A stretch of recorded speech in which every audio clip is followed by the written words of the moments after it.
قرآن مجید میں بیان ہونے والے بہترین قصوں میں سے ایک قصہ بنی نوح انسان کے باپ حضرت آدم علیہ السلام کا ہے۔ آپ اللہ تعالیٰ کے پہلے نبی ہیں۔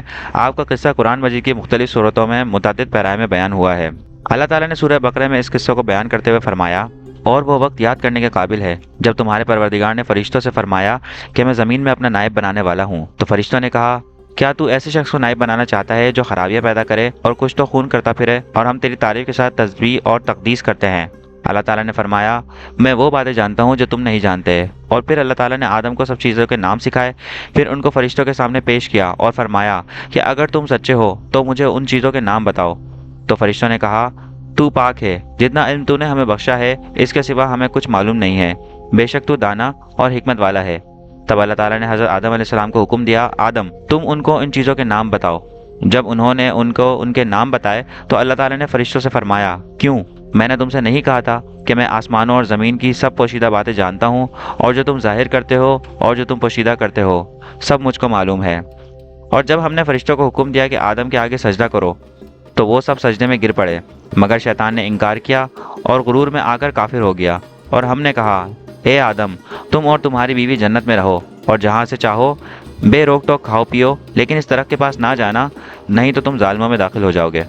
پھر شیطان نے دونوں کو وہاں سے پھسلایا اور جس عیش و نشاط کی زندگی میں وہ تھے ان سے اس کو نکلوا دیا۔ تب اللہ تعالیٰ نے حکم دیا کہ تم بحشت بری سے چلے جاؤ، تم ایک دوسرے کے دشمن ہو اور تمہارے لیے زمین میں ایک وقت تک ٹھکانہ اور معاش مقرر کر دیا گیا ہے۔ اور پھر حضرت آدم علیہ السلام نے اپنے پروردگار سے کچھ کلمات سیکھے اور معافی مانگی، تو اللہ تعالیٰ نے ان کا قصور معاف کر دیا، بے شک وہ معاف کرنے والا اور صاحب رحم ہے۔ ہم نے فرمایا کہ تم سب یہاں سے اتر جاؤ، جب تمہارے پاس میری طرف سے ہدایت پہنچے تو اس کی پیروی کرنا، کہ جنہوں نے میری ہدایت کی پیروی کی ان کو نہ کچھ خوف ہوگا اور نہ وہ غمناک ہوں گے، اور جنہوں نے اس کو قبول نہ کیا اور ہماری آیتوں کو جھٹلایا وہ دوزخ میں جانے والے ہیں اور وہ ہمیشہ وہیں رہیں گے۔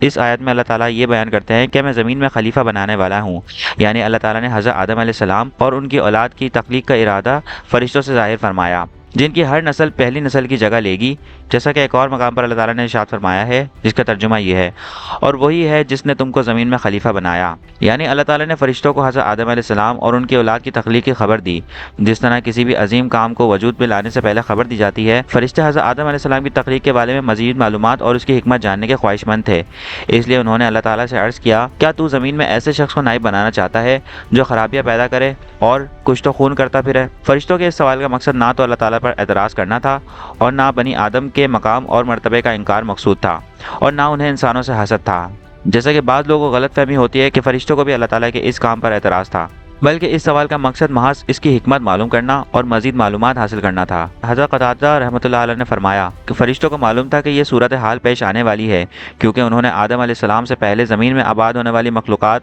مثلا جنات کے حالات دیکھے تھے۔ حضرت عبداللہ بن عباس رضی اللہ تعالی عنہ نے فرمایا، جن حضرت آدم علیہ السلام سے تقریباً 2000 سال پہلے سے زمین پر آباد تھے، انہوں نے قتل و غارت کی تو اللہ تعالیٰ نے فرشتوں کا لشکر بھیج دیا جنہوں نے ان فسادی جنوں کو سمندر کے دور دراز جزیروں کی طرف دھکیل دیا۔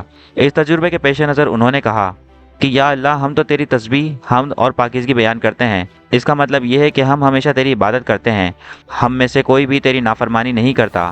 اگر انسانوں کی تخلیق کا مقصد یہ ہے کہ وہ تیری عبادت کریں تو ہم موجود ہیں جو دن رات کسی کوتاہی یا اکتاہٹ کے بغیر تیری عبادت میں مشغول رہتے ہیں۔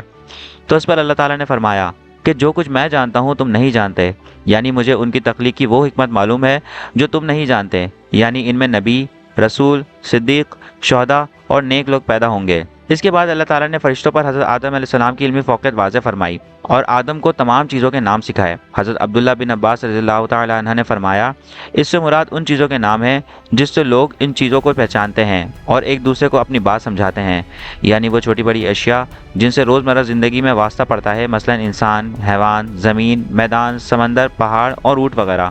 حضرت سعید بن جبیر قتادہ اور دیگر علماء کرام نے بھی یہی فرمایا ہے۔ حضرت ربیع رحمۃ اللہ علیہ نے فرمایا، اللہ تعالیٰ نے انہیں فرشتوں کے نام سکھائے۔ حضرت عبد الرحمن بن زید رضی اللہ تعالیٰ عنہ نے فرمایا کہ انہیں ان کی اولاد کے نام سکھائے۔ زیادہ صحیح رائے یہ ہے کہ انہیں ہر چھوٹی بڑی اشیاء اور ان کے افعال و حرکات کے نام سکھائے گئے، جیسا ابن عباس رضی اللہ تعالیٰ عنہ کے قول سے معلوم ہوتا ہے۔ ایک اور جگہ اللہ تعالیٰ نے فرمایا کہ فرشتوں نے کہا، اے اللہ، تیری ذات پاک ہے، جتنا تو نے ہمیں سکھا رکھا ہے، تو ہی پورے علم و حکمت والا ہے۔